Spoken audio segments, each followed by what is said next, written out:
Hello once again and welcome back to Vote 22, UTV's coverage of the Assembly election, bringing you the latest results and the news. In the studio with me, our political editor Tracy McGee, and we're joined by the commentators Anna Mercer and Brian Rowan. Now we're going to cross to Judith Hill, who's been watching developments in South and East Belfast through the day, and we join her now at the Titanic Count Centre with some potential breaking news, I understand, Judith.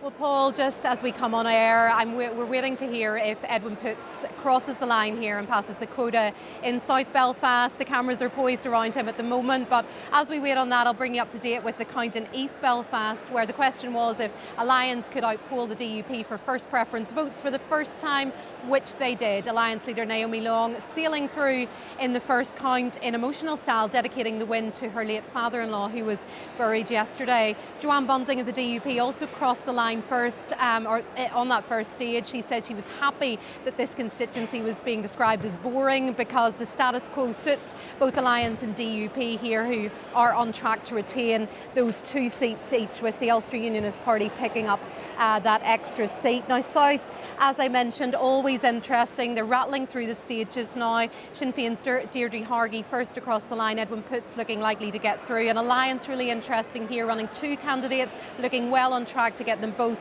across the line, with Claire Bailey, her seat at risk here in that final battle between the SDLP and the Greens.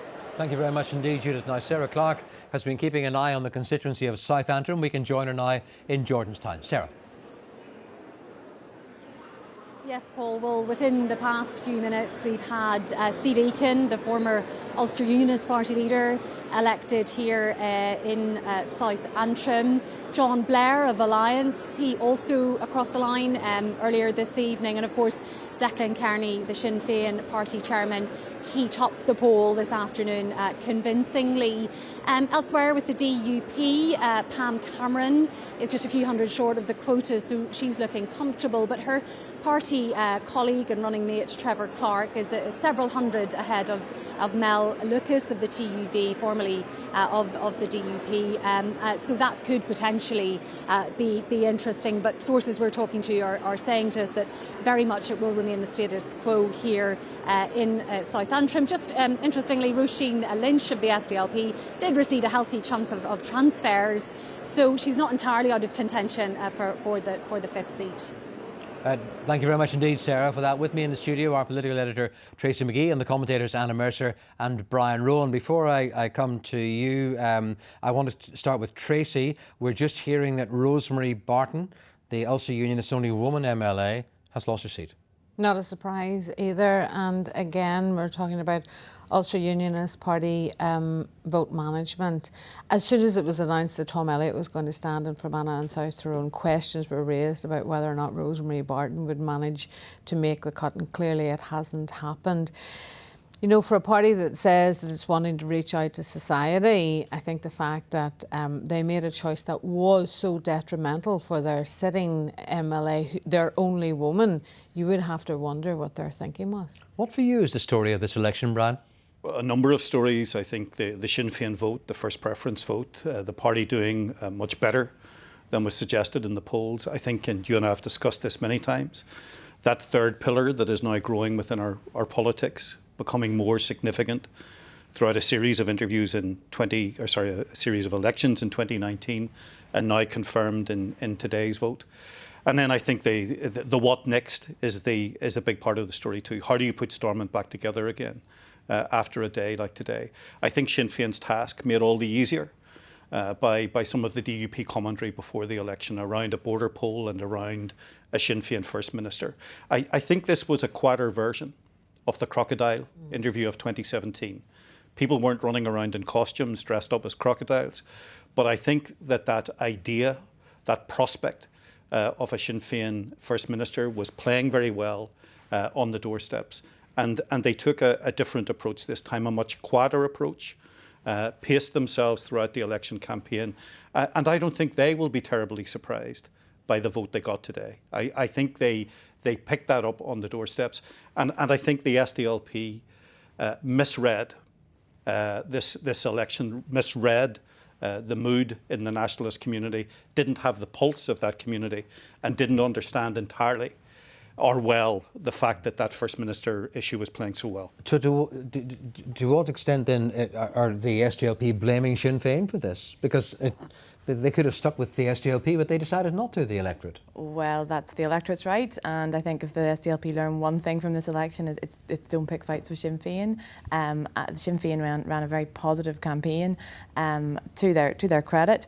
They, as Brian said, they really didn't provoke or aggravate. The DUP were their secret weapon. You know, they didn't have to do anything. The DUP upped the ante, reminded people that they want a united Ireland, which is great for their nationalist constituents, but they just I mean, Michelle O'Neill as a leader, I think, has really transformed, and all she did was talk about how she was going to be a First Minister for all, and broadening her appeal. And over the past few years, I think since the Bobby Story funeral, where I think she got a bit of a wake-up call and realised that you can't take for granted any part of the electorate, but she really realised that they did need to start changing their messaging, and they did see, probably a bit unlike the SDLP, they did see the emergence of the other come through the middle, and they started focusing on rights-based issues and not just on the constitutional question, which is where the DUP are at. They're still blinded by the fact that unionism is the be-all and end-all. But if we look everywhere else across the other parties and where other votes are going to, it's not. People are voting on other issues. Indeed, the electorate is saying something differently, Tracy. Well, I think what's happened is the party has shown they're able to catch a wave. They're able to read the room very well.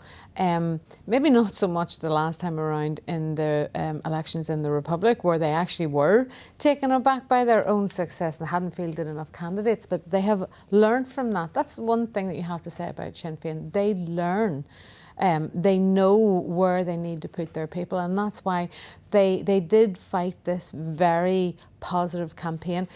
And as Anna said, they didn't have to talk about a border poll. They didn't have to talk about the First Minister role. They didn't have to do all that. The DUP was doing all the heavy lifting for them and supercharging the whole debate for them. So they were able to play the very statesman-like role, quietly positive, relentlessly positive, and as a result, they've managed to up their vote by so much. I can understand why Jeffrey Donaldson played that card. He had to try to energise the unionist community in some way. But I think what that also did was it re-energised the nationalist vote. And I think the other important thing now, Paul, about today's election, I mean, we often talk about orange and green. That third pillar that is now within our politics and which is becoming much more significant is stretching that future conversation about politics into a much wider frame than orange and green. Just need to stop you there for a second, because I understand we've got some pictures coming in at the moment of South Belfast and the imminent election of Edwin Poots of the DUP in South Belfast. Those are the pictures that we're getting at the moment. I'm not sure that there has been a declaration just yet, but we are awaiting that. No declaration just yet, but it is coming sometime soon. But where does unionism go now? Because there's a former leader of the Democratic Unionist Party who's home in a boat, you might say, in a constituency where people thought, maybe not. Well, eventually home in a boat, because, you know, from Lagan Valley to the prospect of running in South Down and ending up in South Belfast. I think the big issue for unionism at this stage is that through a series of elections from 2017, losing their overall majority at Stormont, then losing the second European seat in 2019, no longer holding the majority of Northern Ireland seats at Westminster. Now the prospect of losing the First Minister's title, and I know people talk about it as a joint office, equal powers and so on and so forth, but we live in a place where titles matter, and first matters more than Deputy First Minister. That's going to have to change, isn't it? I think those in unionism who are awake see a bend on a road and our politics moving in a different direction. But is it going to move very quickly, or is it going to move as slowly as it tends to in this part of the world? I think the difficulty is at the moment we are completely stuck. We're stuck in limbo. We can't get back into government. I mean, all this talk about the First Minister, and you know, I heard it all the way through the campaign. They are the same role. They are joint in authority. That is true. In speaking rights, it's always the First Minister that speaks first. If the First and the Deputy First Minister are anywhere, it is always the First Minister that is given the first place. Now that's very, very symbolic. Last time around, unionism lost its majority in 2017, but now with the potential for a First Minister, Michelle O'Neill, she will become the physical manifestation of the fact that unionism is in decline. A quick word, final word for you from you on this one, Anna. Are we likely to see the designation change from first and deputy first to joint? Well, Sinn Féin have said, I think a few weeks back, that they weren't really interested in that. I wonder why. Because it sits their narrative now. But I mean, I think, you know, if they were wanting to maybe, you know, stretch out the hand of friendship, it's a bit too harsh, a bit too much too soon. But that's where we must leave it for now. Now, that's the way it is this Friday evening, just coming up to 5 minutes to 10. Before we go, let's take a quick look at the state of the parties tonight. There it is. DUP on 6, Sinn Féin on 16, Ulster Unionist on 4, SDLP on 1, Alliance on 7 and others on 1. Our election coverage continues online until the counting ends tonight. Then we're back with you tomorrow with a special programme at 11:35 in the morning, and we're on air for 2 hours, and then we're with you again on Sunday at 12 noon. But now, from the whole team, thank you for watching, and we're back again with our late news in about half an hour's time. We'll leave you now with some of the highlights of today from the entire team, those in front of camera and those behind the scenes as well. Thank you very much indeed. Good evening.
DI Ray will be heading up Imran Aziz's murder as it's a CSH. Sorry, Mum, I'm not familiar with that term. We are now referring to these types of crimes as culturally specific.